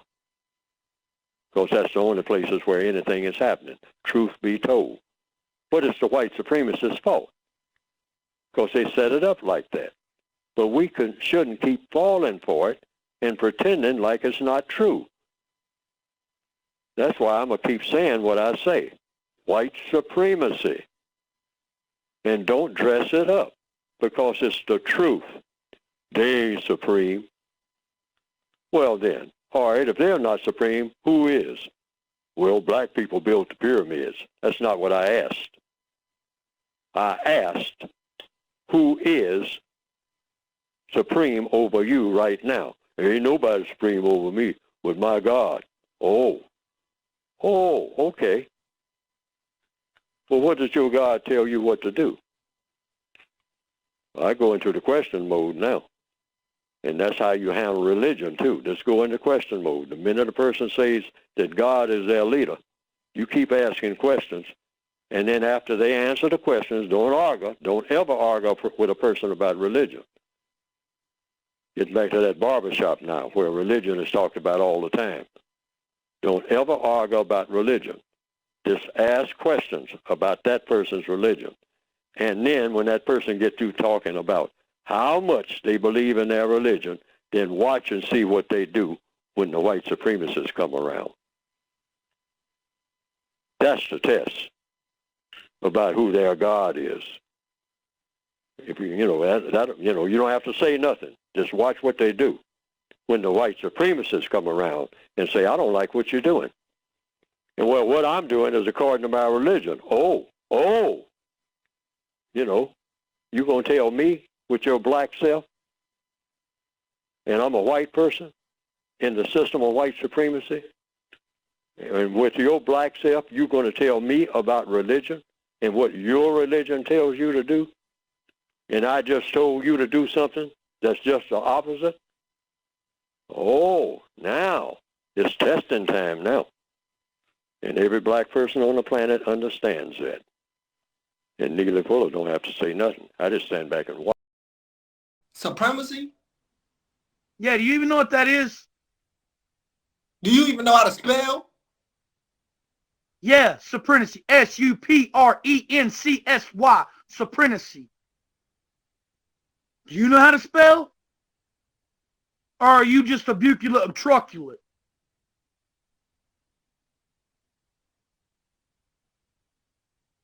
Because I'm not the one. I know a lot more than probably what you do. I'm probably older than you. I'm very sophisticated and I'm highly talented. Spell it one more time for me. You can't be in a poisonous system, and the government of the world is the system of white supremacy. That's the only real government of the entire planet called Earth. And it's a system that's designed to mistreat people through deception and through direct violence. Now, deception, which causes confusion, is indirect violence. Anytime somebody's trying to fool you in order to harm you, I mean, it's not like playing little child games or something like that, but they're fooling you with the intention of doing harm to you, where you're going to lose something, including maybe your entire existence. Then that is a form of violence. A person fools you. Give an example.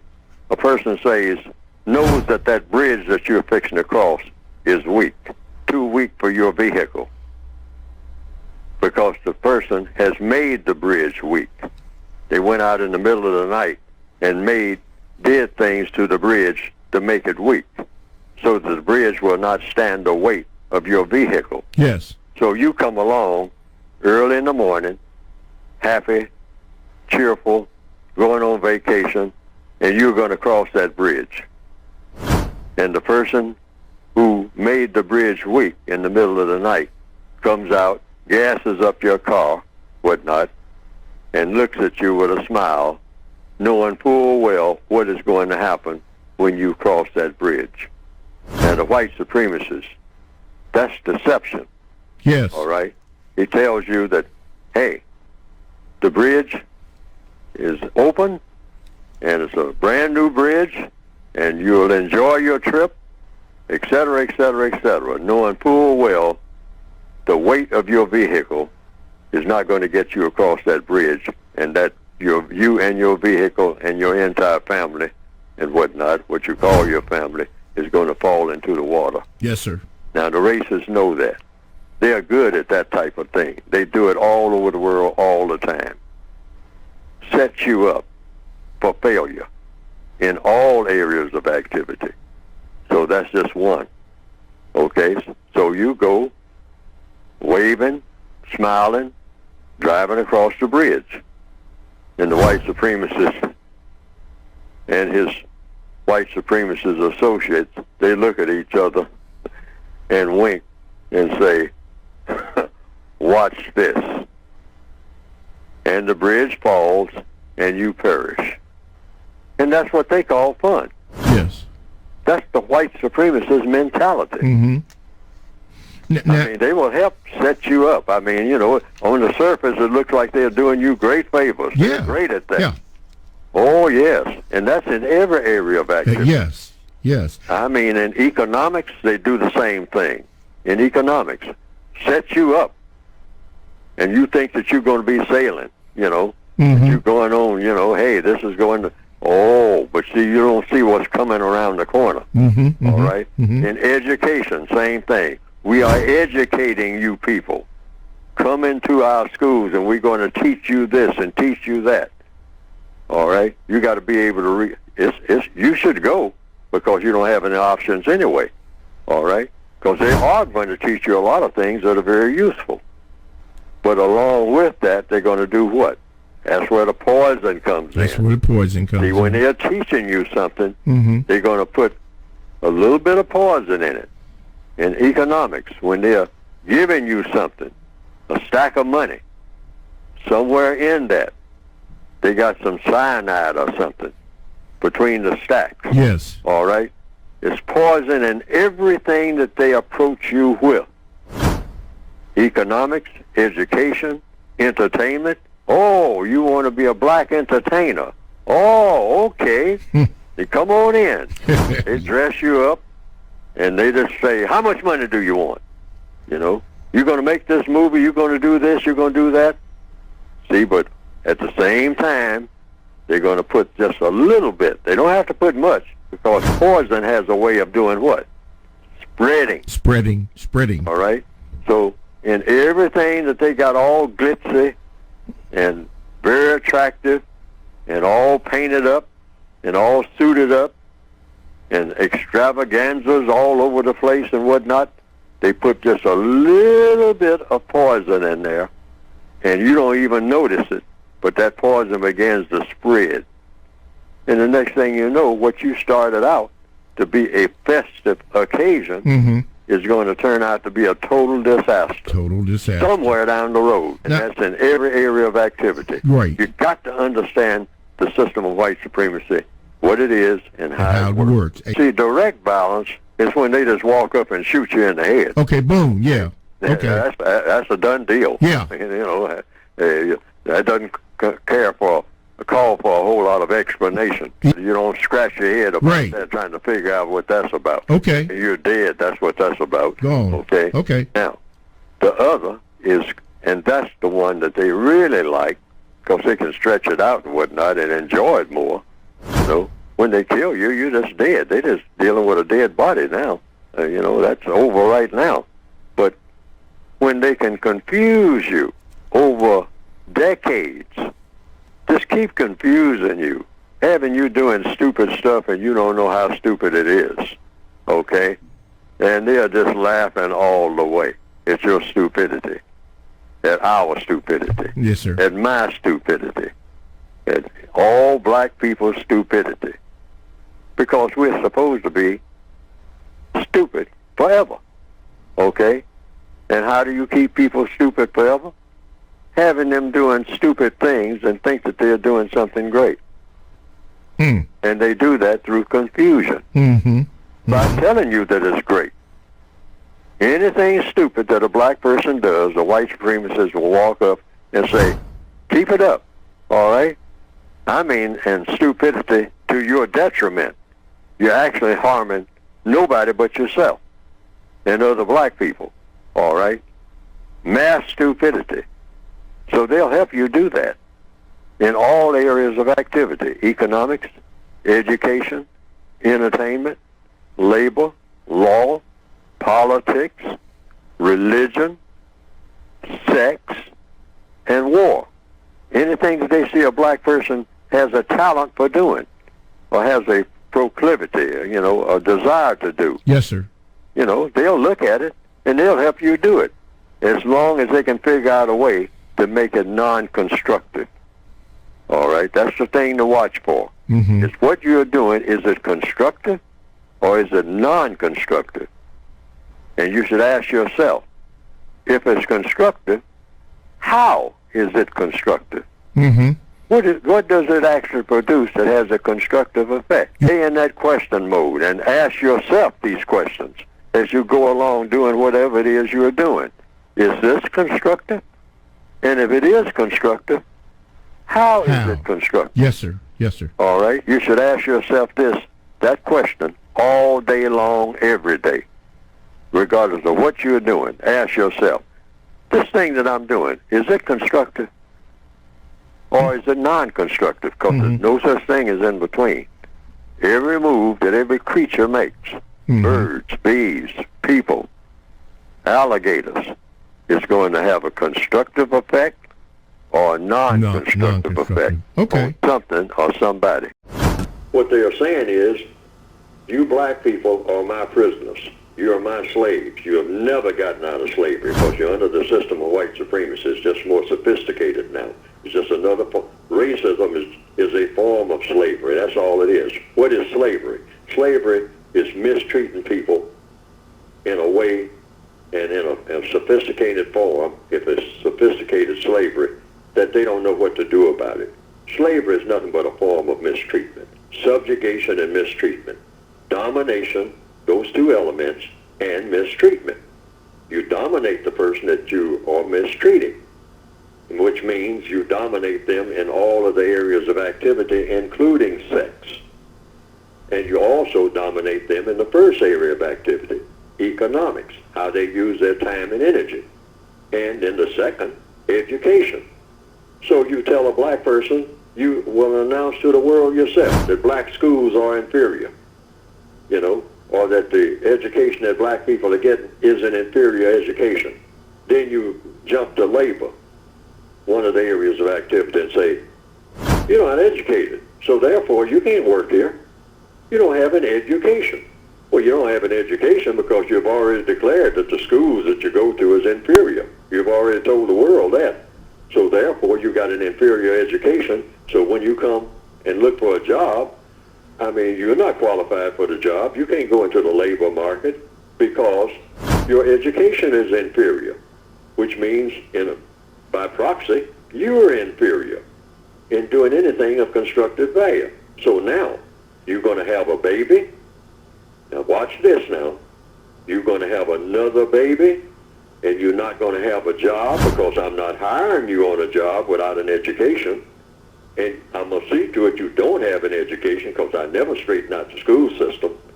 I've been arguing about the school system, about who's black and who's white and who will go to what school and how much money you'll pay to go to school to get a so-called education. All right? Now you're going to have a baby on top of it without my authorization? I don't think so. So what I'll do, since you can't sustain yourself and support yourself and your baby, then I'm going to see to it you can't have no babies. Now how about them apples? And that's the correct thing for me to do, because I've cut you off from all resources where you can justify having a baby. Not only that, when it comes right down to it, as you get huffy about it, you can't even justify your existence, because you're not supposed to be walking around on my planet with no education, don't have no job, and I'm not going to give you one. And I'm not going to allow you to make one for yourself. And you think you're going to have a baby on my planet, on my watch? No, I'm going to have to tailor. Because that's what they're doing now. I call it racial population tailoring confusion. I've been calling it that for years. That's one of their 6 strategies. So they are tailoring the populations of the non-white people, because they're forcing them into an economic situation where they can only have so many babies. The white supremacists are correct about that. There are some people who run around in, I recently read something about some people in the Amazon, I believe, in what they call the jungle. I call it the forest. Mm-hmm.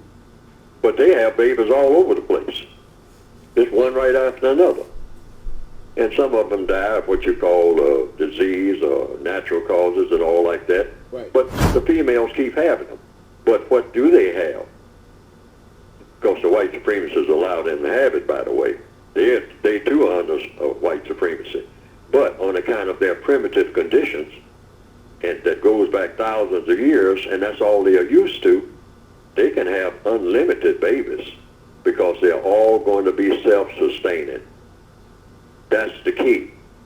We're in an environment where the white supremacists will tell us, get an education and get a job, then they'll seal off the means by which you get either.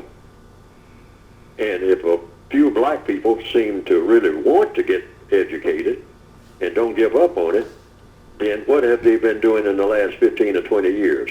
They've been going up on what? The price of getting the education, knowing full well that your grandmother ain't got that kind of money. Because that's who you're going to be dependent on. You're just out of high school. You're going to depend on your grandmother, your mother, your sister, and your father who's looking for a job and gave up on it because he can't get one. So now you get into a school and the tuition just keeps going up and up and up and up. When here in the Northwestern Hemisphere, there were a lot of black people who had dishwashing jobs but went to college. They were Pullman Porter's children who went to college. They weren't making a fortune, but they could at least get in some type of college. The white supremacists looked at that, say, we're getting too many educated black people here. How do we stop them from getting an education? Go up on the tuition. Hey, that's a no-brainer. We'll tell them in order to get, even walk in this classroom, I mean, hey, you got to be talking about at least $10,000 just to walk in there and sit down. You haven't even been taught anything yet. But just to walk in and sit down, that's $10,000 right off the top. You black people, if you got it, as your grandmother got it, she's scraping together her little change and pennies and got her little coins and the handkerchief that she's been saving from that maid job till she got bad feet and whatnot, and that hospital job she had. I mean, now she can't help you. Nobody can help you because we got it rigged so nobody can help you. So now you got to drop out and look for a job. And we don't have a job for you because you don't have an education. See how they got that thing rigged? I'm telling you, these people are the shrewdest people that the world has ever seen. The people of the Roman Empire would be applauding, saying, boy, hey, they outdid us.